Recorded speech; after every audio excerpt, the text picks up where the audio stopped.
السلام علیکم قدرمنو ملګرو، نن در سره په دې ویډیو کې د سنبل خان په باره کې داسې پټ رازونه شریکوم چې هغه څوک ده او په دوبۍ کې څه کارونه کوي. ویډیو را سره تر اخره وګورئ چې تاسو دغه ویډیو هم په خپلو سترګو وګورئ.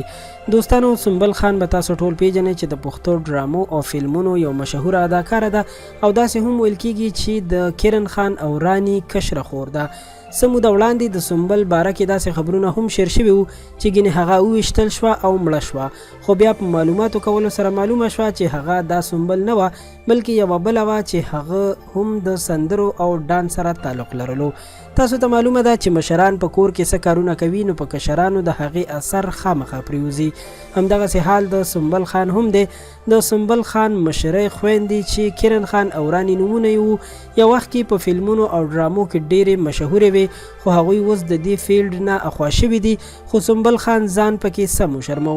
پښتنو جنکو تر اوسه پورې په فلمونو او ډرامو کې خپل لوس بدن نه دی ښکاره کړی، خو سنبل خان د پښتو فلمونو کې دغه کارونه هم وکړل.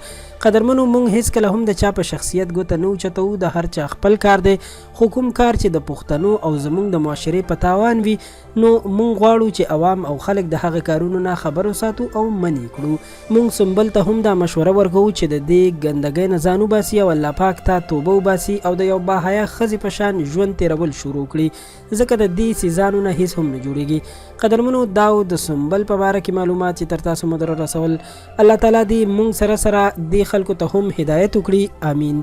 دوستانو، دا ویډیو لایک کړئ، زموږ چینل در سره هم سبسکرایب کړئ چې زموږ راتلونکي ویډیوګانې هم تاسو ته په وخت در ورسي. د ځان خیال ساتئ.